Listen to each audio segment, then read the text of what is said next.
I know that creating content and putting a lot of thought into it, making sure that it's of great value, and designing it, posting it, putting so much time into it only to get nothing, or at least almost nothing in return. No DMs, maybe few likes and comments, but basically no leads. This is a very frustrating experience for experts and founders, and I know that because I was there myself. And what was really frustrating for me the most was the reasons that were circulating online about this experience. It could be either the posting time or an algorithm change, or if you have a lower follower count, then it's a logical reason to have low engagement. I'm not going to debate whether these reasons are real or not, because I really believe that before we jump into assumptions, we need to look at things that we can control and find out what can we do to fix this kind of gap that is happening from our effort to actually the results. This happens when we look inside, looking more closely to the content itself, to the messaging itself. Could there be another, more accurate reason for low engagement? Now, through my line of work with my clients, we sometimes discover that the real explanation is actually much simpler than everything that is out there. But it's a little bit hard to hear or to accept. It could be that your content is valuable, but it is also completely irrelevant for your audience. Both things can be true at the same time. This is called a language gap, and this is what we're going to unpack today. Now, I want to start by defining the language gap. It is basically the distance or the gap between how you understand your audience's problem and how your audience actually experience that same problem and how do they describe it.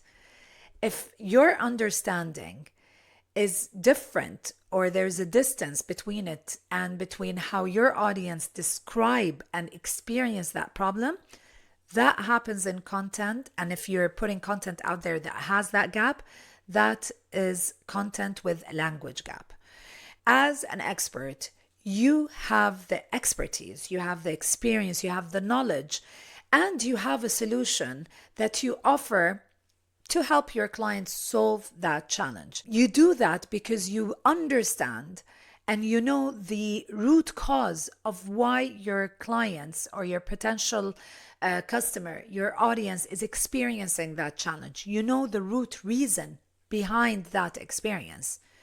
So you know what they are facing in terms of these challenges. You have a name for that pain point. You have a solution for that pain point. You could have a product, a framework for that pain point. But what happens is that when you're creating content, you are speaking on the diagnosis. You're talking about the diagnosis, the core reason why this challenge exists for your clients, the reason why your audience are having this pain point. But on the other hand, your audience are not living, or at least they're not communicating on that diagnosis level. They are living on the symptoms level of that pain point. They speak about the symptoms, they speak about a frustration. Their experience and their challenge is felt differently because they are sensing the symptoms as a result of the core diagnosis of that problem. So when your content speaks on a diagnosis language to someone who only recognizes the symptoms language, your audience will simply scroll past your post because that content that you've created, it doesn't speak to them. They simply don't recognize themselves in the content that you've created. And it sounds simple, I know, but remember, not every problem in communication is complex. Sometimes there is actually a simple reason with a simple solution that is actually much more effective for you as an expert. So you're able to understand where exactly is the gap, knowing that you know that your content is actually really, really valuable. So what I want to talk about today is talk about that language gap and help you know how to diagnose if you're experiencing really low engagement when you're really putting out valuable content. It's important that you are able to diagnose what exactly is wrong with this content and where is the gap. And in communication, there are different types of language gaps. It could happen when you're creating content, especially if you are creating a lot of educational type of content. So let me take you through a couple of those gaps that are the most common when it comes to content creation, especially for educational type of content. The first one is the vocabulary gap. This is the most common one. It's a very easy one to miss because it seems minor, but it's actually not. The vocabulary gap is when you are using certain terminologies that is extremely different from what your audience use.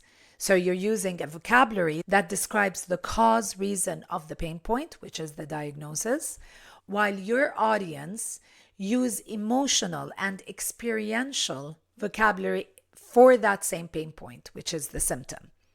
Let me give you an example to make it really visual and clear for you. And I'm going to give you an example from my line of work, okay? If I put out a piece of content about how brand and audience misalignment is the reason why marketing campaigns fail, but my audience's vocabulary on the same problem, on the same experience, the same pain point, they use vocabulary like, my marketing isn't working. My content is not going to attract them. I'm going to lose them when I put out that piece of content. The words are accurate. When there is a misalignment between the brand and the audience, the marketing will not work. But for them, they see it differently because they're experiencing it from a different perspective. They look at it just in terms of the result. My marketing is not working. Their words is basically how they actually feel about the problem. But when my content uses a different language than what the audience is using, they cannot immediately recognize themselves in it. They cannot immediately recognize that I'm actually speaking to their problem. They see my expertise, for sure, but they don't see themselves in my solution, in my content. And to be clear, the fix is not to dumb down your expertise. So unless it's very technical jargon, the point, it's not to solve the vocabulary gap with dumbing down your expertise. It isn't. The best way to solve a vocabulary gap is to tell your client or to start your content from the audience's vocabulary, but you end it with your framework. So if you're writing an article or if you're filming a video or if you're doing a carousel, start with the symptom that they have named, start with what they have described as a problem, and then end the piece of content with the diagnosis that you know that they need to understand. End it with your framework, with your solution, with your product, and explain the reason why they are experiencing this challenge in your content, in the body of your content. That's how you don't sacrifice your vocabulary or you dumb down your expertise, but at the same time, you attract them by kind of showing them that you understand their experience and their pain point. You understand it as a start to your content in the beginning. That's how you do the content creation, from the beginning to the end. That's the journey. The second type of language gap that I would like to also talk about is the urgency gap. Now, being relevant doesn't only happen when you fix the vocabulary gap. In this online space, relevance can also happen if your audience have reached to a point where their problem is urgent enough for them to actually do something about it, to take action on it. Because the truth of the matter is, most of your audience, they have a problem, they know they have a problem that you solve, but so many of them, they haven't felt the pain, the urgency hard enough for them to do something about it. They're aware of the gap, but it's not yet on fire. So content that speaks to a ready buyer, someone who knows and is ready to look into solutions and take action, that type of content is going to speak to a very specific group of people. It's not everyone in your audience. And the reality of the online space is that your content needs to work at different urgency levels. It cannot work only on one particular level. There is awareness content, and this is for the person who suspects that they have a problem. They haven't really figured it out yet. They haven't really named that problem yet.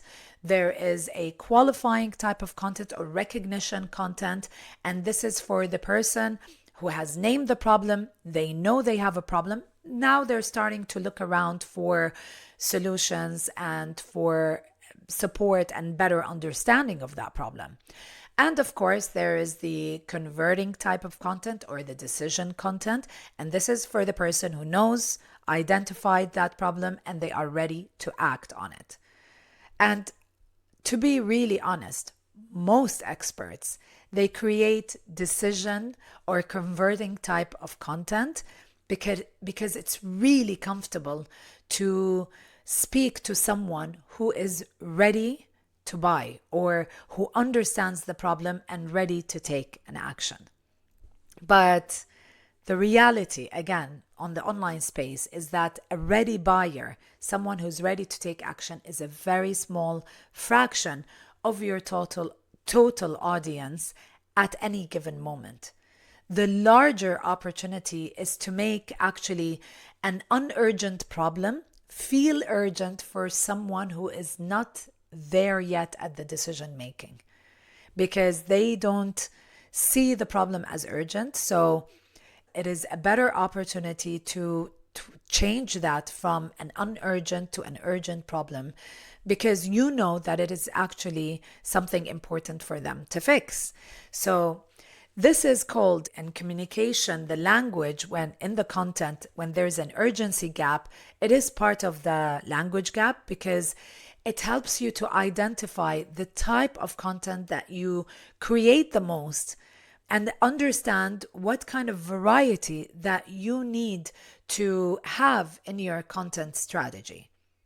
This is really important because your audience's journey, this buyer journey, it is very important for you to have very good knowledge on, because there are different milestones in the buyer journey. When your content is being pitched to them on social media, it is being pitched to them at different times in their journey. So we all know that the buyer journey has different touch points, different milestones. They could be discovering you at the moment online, or they could be at a place where they've been following you for a while, but they still need a little bit of convincing and building that trust. So this urgency gap or this stage gap, where is your audience at which stage in their journey, this helps you when you know how to diagnose if you have an urgency gap. It will help you figure out the type of content and the topics that you need in your content strategy. Because imagine this, if you mostly create content about how to choose a solution, this is a decision stage content. It's conversion content. But let's say most of your audience is still in the awareness stage. They're still trying to understand, about the problem and the reasons behind it, and if there are any solutions out there. In that particular case, your content is basically 2 to 3 steps ahead of them. They can't follow it. They don't see themselves in it. Not because your audience are not, they're not smart, they can't recognize it, but because they haven't experienced those steps that would lead to the point that you are speaking to. They're 2, 3 steps behind. So it's really important that you are able to diagnose what exactly in your content and in your messaging, where exactly are the gaps, so that you are able to change and do the right tweaks to your content for it to perform better. Now, for the urgency gap, look at the last 10 pieces of content that you've posted out there. At what stage in each of those pieces of content have you pitched at? At what stage, if your audience were reading it, what stage would they be? Are they in the awareness, the decision, the consideration? If most of your content clusters in the decision stage, which is actually very, very common, there is your gap. The work is not to post more, but it's actually to post different type of content for different stages of that customer journey. But here's an important caveat, and I want to make sure that I mention it. Even if you have a very specific niche client in mind. So let's say you have someone really specific in my line of work. Let's say you work with a 6-figure coaches who have been at least in business for 2 years in this particular market, okay, or in this particular industry. Even if your audience, your target audience is that specific and niche, your content should cater to the different stages.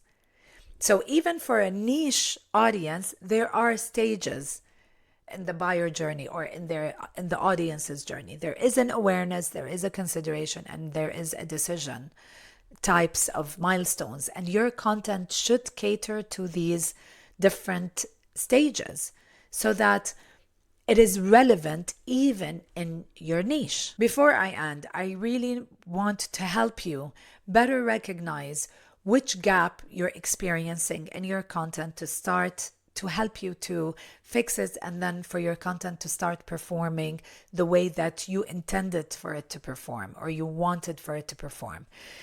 Again, for the vocabulary gap, when you write the next piece of content, just ask yourself, what would my client Google this problem? How would they describe this problem if they wanted to Google something about it? What would be the question? That is your opening line. Don't start with your framework. Don't start with your methodology, your product, or the solution. Start with the symptom that they name. For the urgency gap or the stage gap, think about what could happen if your audience ignore this problem over a long period of time. What could be the worst thing that they would experience if they ignore that problem? Your content should show them the cost of ignoring that problem. The urgency is already there. Your job is basically to surface it clear enough for the person who has been sitting with the problem to finally feel the weight of them not addressing it and the consequences of them not addressing this. You can also look at a piece of content that has worked for you before, it performed well in the past that you've published, and look at which stage that piece of content was. If it was in a decision stage category, rewrite it. Rewrite the idea of that piece of content from the awareness stage or from the consideration stage. What would you say to someone who doesn't really understand that this is the problem that's going to cause this? Because once you take a piece of content and you look at it and you redo it from another stage, it becomes a different post altogether.